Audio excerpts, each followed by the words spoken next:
aktivitas antibiotik. Nah, antibiotik itu sendiri berasal dari bahasa Yunani yang merupakan gabungan dari kata anti yang berarti lawan dan juga bios yang berarti hidup, yang artinya melawan sesuatu yang hidup. Antibiotika juga dapat diartikan sebagai zat yang dihasilkan oleh suatu mikroba, terutama fungi atau jamur yang dapat menghambat atau dapat membasmi jenis mikroba lain. Nah, antibiotika dapat dikelompokkan berdasarkan beberapa kelompok. Yang pertama berdasarkan spektrum aktivitasnya, tempat kerja, dan juga struktur kimianya. Langsung saja kita masuk pada penggolongan antibiotik berdasarkan spektrum aktivitasnya yang terdiri dari 6 kelompok. Yang pertama ada antibiotik dengan spektrum luas, yaitu terhadap gram positif dan juga gram negatif. Contohnya turunan tetrasiklin, turunan amfenikol, dan turunan aminoglikosida. Yang kedua ada kelompok antibiotika yang aktivitasnya lebih dominan terhadap bakteri gram positif. Contohnya ada basitracin, erythromycin, dan turunan macrolida. Yang ketiga ada antibiotik yang aktivitasnya lebih dominan terhadap bakteri gram negatif. Contohnya ada colistin, polymyxin B-sulfat, dan juga sulfomycin. Yang keempat, ada antibiotik yang aktivitasnya lebih dominan terhadap Mycobacteria atau antituberkulosis. Contohnya streptomycin, kanamycin, dan cycloserine. Yang kelima, ada antibiotik yang aktif terhadap jamur atau anti jamur. Contohnya ada griseofulvin dan antibiotik polien seperti nystatin, amphotericin, dan candicidin. Dan yang terakhir atau yang keenam ada antibiotik yang aktif terhadap neoplasma atau kanker atau anti kanker, contohnya actinomycin, bleomycin, dan daunorubicin. Baik, di sini ada penggolongan antibiotika berdasarkan struktur kimianya.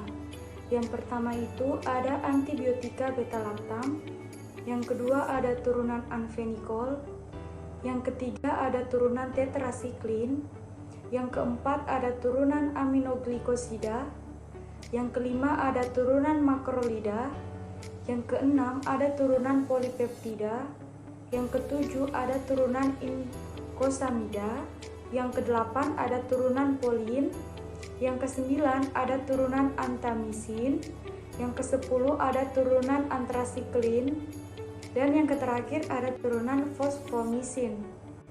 Baik, selanjutnya ada antibiotika beta-lactam. Nah, jadi antibiotika yang strukturnya mengandung enzim beta-lactam dibagi lagi menjadi 3 kelompok, di mana yang pertama ada turunan penisilin, yang kedua ada turunan cefalosporin, dan yang ketiga ada beta-lactam non-klasik. Di mana mekanisme kerjanya itu dia menghambat biosintesis peptidoglikan sehingga menyebabkan hilangnya kekuatan dan kekakuan dinding sel dan bisa menyebabkan sel mengalami kematian. Nah, jadi turunan penisilin dan cefalosporin mempunyai bagian struktur yang mirip dengan bagian peptida unit peptidoglikan atau gugus ujung D-alanil dan D-alanin, sehingga dapat menghambat kerja enzim transpeptidase dengan cara mengikat enzim melalui ikatan kovalen sehingga mencegah pembentukan dinding sel bakteri. Nah, di sini ada penisilin banding protein atau PBP, di mana bisa kita lihat pada tabel ada grup dan struktur. Di mana yang pertama itu ada struktur dari grup penisilin, yang kedua ada struktur dari grup cephalosporins, dan yang ketiga ada struktur dari grup monobatams, dan yang terakhir ada struktur dari grup carbapenems. Selanjutnya, antibiotik beta-lactam merupakan antibiotik yang mempunyai struktur cincin beta-lactam di dalamnya. Menurut Biudi dan Wiston 2018, mekanisme kerja yaitu dengan menghambat reaksi transpeptidase pada sintesis dinding sel bakteri. Pada tingkat molekul, mekanisme kerja antibiotika beta-lactam ditunjukkan oleh serangan nukleofil dari gugus hidroksil. Serin enzim transpeptidase pada karboksil karbon cincin beta-lactam yang bermuatan positif. sehingga terjadi hambatan biosintesis peptidoglikan. Akibatnya sel menjadi lemah dan dinding sel pecah atau lisis karena adanya tekanan fulgor dari dalam. Bakteri mengalami kematian. Efek antibiotika beta-laktam yaitu yang pertama, menghentikan pertumbuhan bakteri dengan cara menghambat biosintesis peptidoglikan. Yang kedua, menurunkan kelangsungan hidup baru, membuat sel terjadi lisis. Beta-laktam adalah enzim yang dapat mengaktifkan antibiotika beta-laktam. Terdapat pada bakteri gram negatif dan gram positif.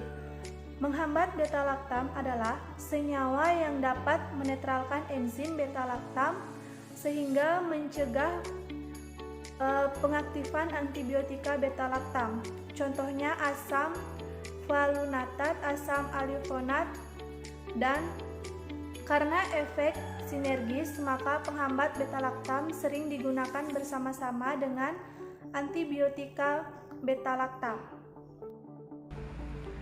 Hubungan struktur aktivitas turunan penisilin selanjutnya ada penisilin dengan spektrum luas, yaitu karena ada gugus hidrofil seperti NH2 pada rantai samping, sehingga penembusan obat melalui pori saluran protein membran terluar bakteri gram negatif menjadi lebih besar. Selanjutnya, penisilin yang aktif terhadap bakteri gram negatif dan Pseudomonas aeruginosa disebabkan karena adanya gugus asidik pada rantai seperti COOH, SO3H, dan NHCO. Selanjutnya, penisilin yang bekerja sebagai proobat atau prodrug didapat melalui beberapa cara, diantaranya membuat bentuk garam, contohnya ada prokain penisilin G dan benzatin penisilin G. Yang kedua, menutupi gugus amino bebas, contohnya ada piperacillin dan aslocillin. Dan yang ketiga, membentuk ester pada gugus karboksil yang terikat pada atom C3, contohnya ada bakampisilin dan pifamsilin. Penisilin terbagi ke dalam beberapa grup, diantaranya ada penisilin G, penisilin V, peneticillin, propasilin, ampicillin, amoxicillin, carbenicillin, metasilin, oxacillin, cloxacillin, dicloxacillin, fluloxacillin, subenacillin, penicillin O, dan yang terakhir ada nafcillin. Selanjutnya, hubungan struktur dan aktivitas turunan cephalosporin, di mana yang pertama pada umumnya turunan cephalosporin berada pada gugus-gugus yang terikat pada posisi 7, mengubah spektrum aktivitas. Adanya gugus pendorong elektron atau 3, di mana sifat kimia fisika meningkatkan resonansi enamin sehingga kereaktifan cincin beta-laktam terhadap sisi aktif pada substrat D-alanil, cincin sefam. Dan yang kedua, aktivitas biologis sangat tergantung pada rantai samping yang terikat pada posisi 7. Substansi gugus metoksi pada posisi 7, contohnya ada sefamisin, meningkatkan ketahanan senyawa terhadap serangan beta-laktamase. Dan yang ketiga ada pergantian isosteril dari atom pada cincin dihidrotiazin dengan atom O, menghasilkan oksasefamisin atau oksasefam. Turunan baru tersebut yang didapatkan melalui sintesis total menunjukkan spektrum antibakteri yang lebih luas. Hubungan struktur dan aktivitas turunan cephalosporin. Pada umumnya, turunan cephalosporin berbeda pada gugus-gugus yang terikat pada posisi 7, yaitu mengubah spektrum aktivitas dan adanya gugus pendorong elektron, atau pada posisi 3, yaitu sifat kimia fisika dan meningkatkan resonansi enamin sehingga kereaktifan cincin beta-laktam terhadap posisi aktif pada substrat yaitu D-alanil dan D-alanin cincin sefam. Aktivitas biologis sangat tergantung pada rantai samping yang terikat pada posisi 7. Substitusi gugus metoksi pada posisi 7, contohnya cefamisin, meningkatkan ketahanan senyawa terhadap serangan beta-laktamase.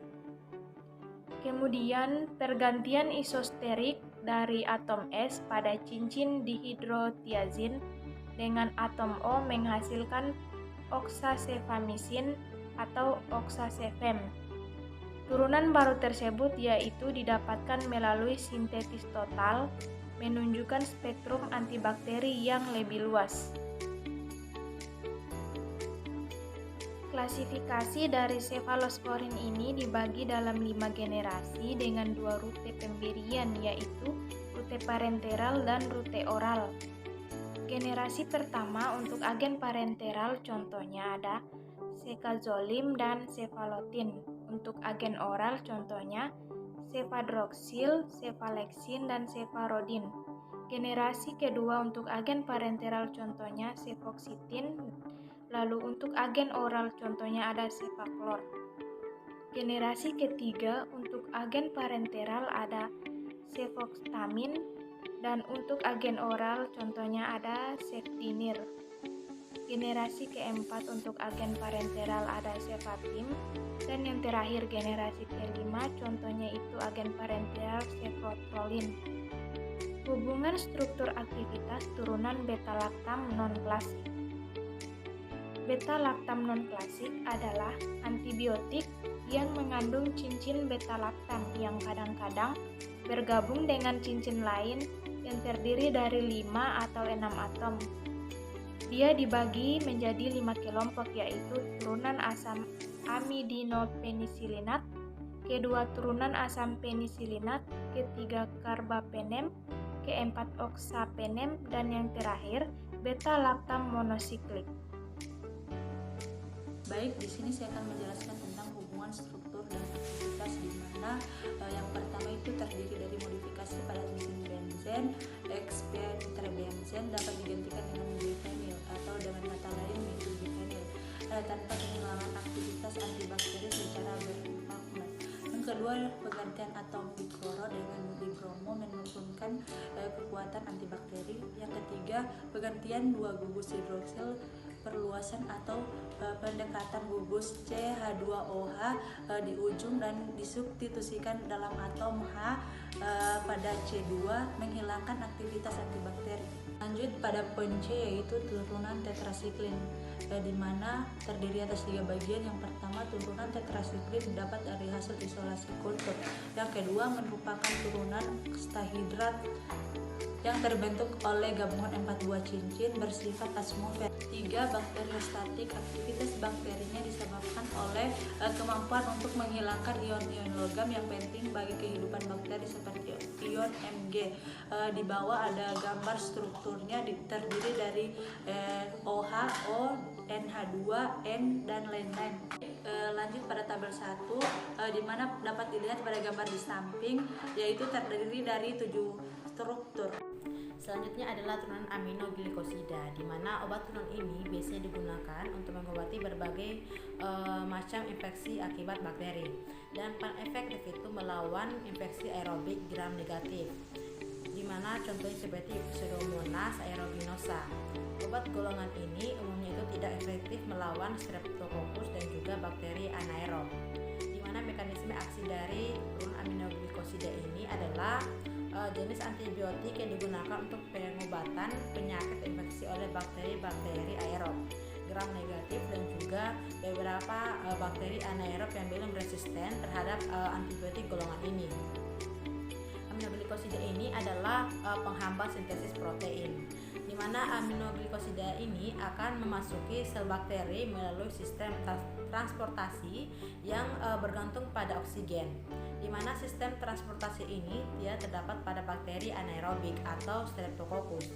Artinya, mereka ini memiliki resistensi intrinsik terhadap obat-obat aminoglikosida.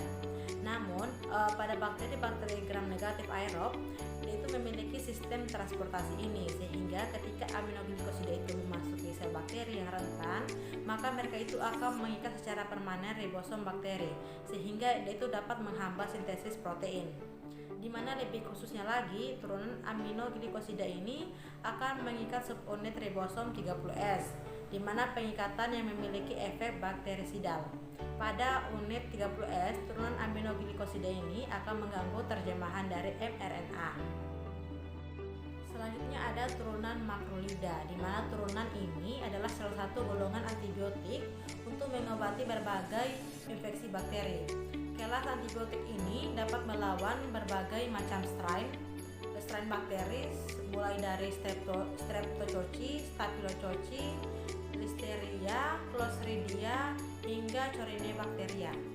Di mana turunan makrolida ini mempunyai mekanisme kerja dengan cara mempengaruhi sintesis protein yang berikatan dengan subunit 50S ribosom bakteri, sehingga menghambat translokasi peptida dan aktif terhadap bakteri gram positif. Namun juga dapat menghambat beberapa Enterococcus dan juga Bacillus gram positif. Di mana hubungan struktur dan aktivitas turunan makrolida ini yaitu memiliki 5 bagian struktur yang khas. Yang pertama, cincin lakton yang besar biasanya mengandung 12-17 atom. Yang kedua, gugus keton. Yang ketiga, 1 atau 2 gula seperti glikosida yang berhubungan dengan cincin lakton. Yang keempat, gula netral yang berhubungan dengan gula amino atau pada cincin lakton. Dan yang kelima itu ada gugus dimetil amino pada residu gula. Di mana hubungan struktur dan aktivitas turunan aminoglikosida itu yang pertama ada modifikasi pada cincin 1, di mana cincin 1 ini sangat penting untuk aktivitas sehingga menjadi sasaran dalam inaktivasi enzim bakteri dan juga karakteristik luas spektrum antibakteri. Contohnya itu ada metilasi pada posisi C6 yang dapat menyebabkan senyawa itu tahan terhadap proses asetilasi enzimatik dari gugus 6 amino tanpa menurunkan aktivitas antibakteri secara bermakna. Kemudian yang kedua itu ada modifikasi pada cincin 2, di mana cincin 2 ini sangat sensitif terhadap perubahan struktur, di mana modifikasi gugus fungsional akan menghilangkan aktivitas antibakteri kecuali pada beberapa kasus. Contohnya asetilasi pada gugus 1 amino dari kanamisin yang dapat menghasilkan amikasin yang tidak menyebabkan hilangnya aktivitas. Yang ketiga itu ada modifikasi pada cincin 3, di mana gugus-gugus fungsional pada cincin 3 itu dapat diganti tanpa menimbulkan penurunan aktivitas yang bermakna. Turunan polipeptida yaitu mempunyai struktur sangat kompleks, mengandung polipeptida yang membentuk siklik. Sumber utama turunan polipeptida adalah gugus Bacillus sp dan Streptococcus sp. Gramicidin membentuk saluran transmembran atau pori, di mana ion-ion keluar masuk secara difusi melalui pori yang berbeda, sehingga membran kehilangan fungsinya sebagai rintangan permeabel. Dapat dilihat pada gambar berikut. Kemudian mekanisme of action-nya dapat dilihat pada gambar berikut. Turunan likomacida adalah antibiotik yang mengandung sulfur, memiliki asam nitrat yang terikat pada alkil 6 amino alfa, tiopiranosida melalui sambungan amida, mengandung gugus yang bersifat basah yaitu N-pirolidin atau N-piperidin, mengikat secara kuat ribosom subunit 50 bakteri dan menghambat reaksi enzim peptidil transferase sehingga mencegah pembentukan ikatan peptida dan menghambat sintesis protein bakteri. Baik, langsung saja di sini kita masuk pada turunan polien, di mana turunan polien ini merupakan turunan yang dihasilkan oleh Streptomyces sp. Turunan polien mempunyai cincin yang mengandung lakton dan ikatan rangkap terkonjugasi dan tidak memiliki aktivitas antibakteri tetapi aktif terhadap jamur dan ragi. Contohnya yaitu seperti amphoterisin B, kandisin, dan nystatin. Selanjutnya kita masuk pada amphoterisin B. Amphoterisin B ini dikenal karena efek sampingnya yang berat dan mengancam jiwa. Salah satu efek samping yang sangat sering terjadi yaitu seperti reaksi segera setelah infus seperti dalam 1-3 jam. Reaksi tersebut terdiri dari demam tinggi, menggigil, kedinginan, hipotensi, anoreksia, mual, muntah, sakit kepala, dispenia, dan takipnea, seperti rasa kantuk dan rasa lemah.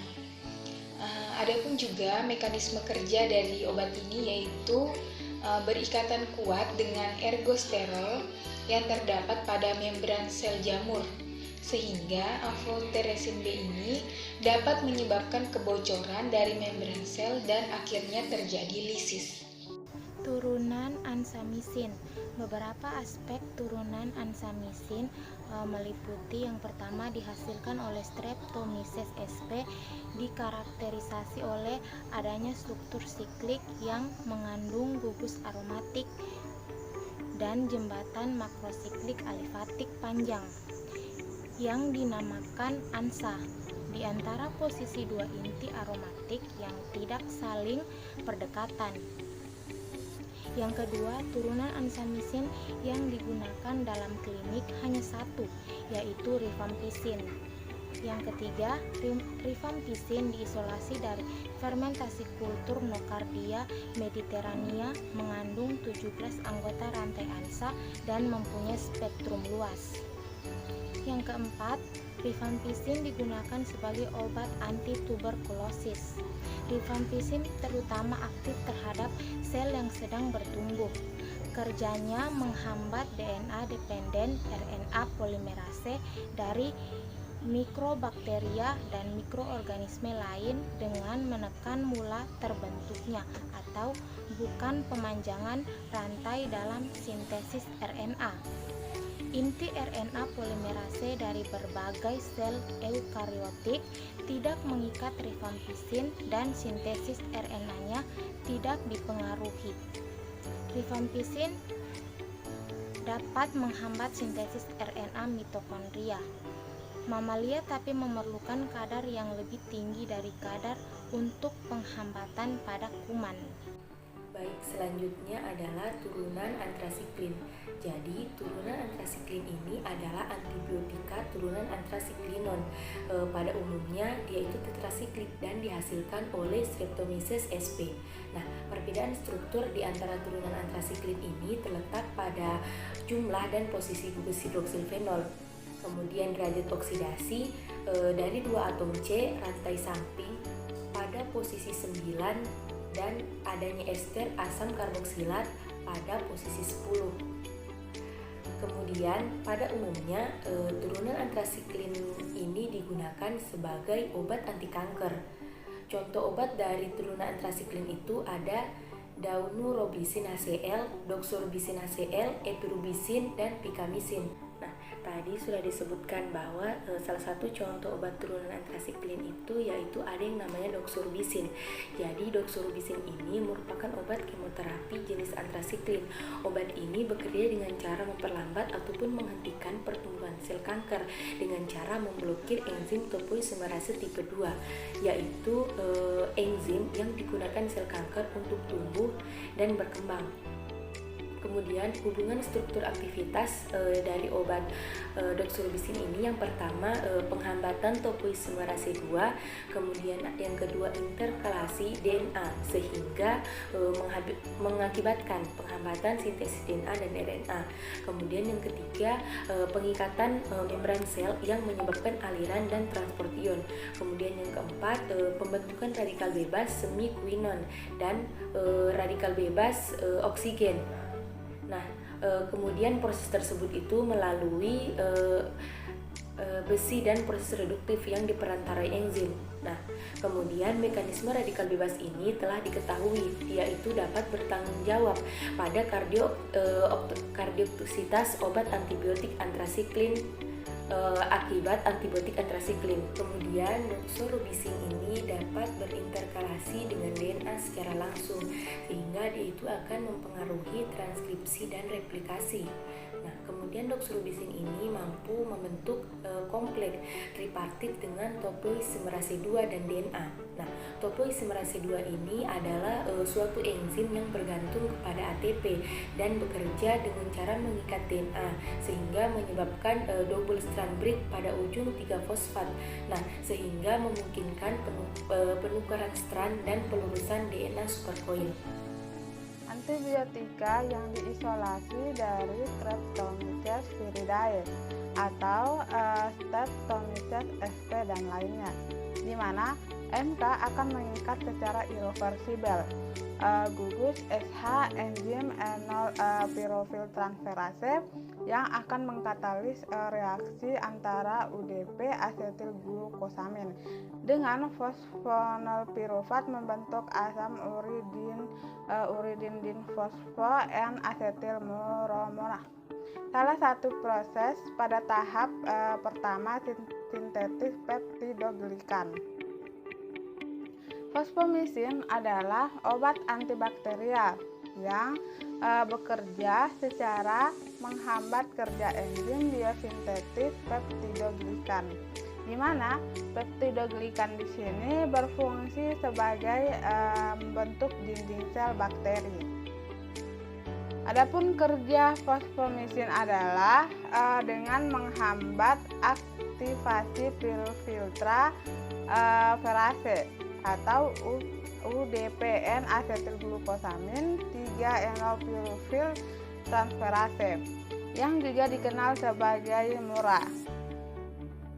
Enzim ini bekerja sebagai katalisator dalam proses enrancemen awal peptidoglikan untuk menghambat penggabungan antara UDPN asetilglukosamin atau glikan dan fosfopenol pirufat atau PEP peptide untuk menjadi peptidoglikan. Kerusakan pada lapisan ini akan menyebabkan kematian sel bakteri. Fosfomisin masuk ke dalam bakteri melalui transporter gliserofosfat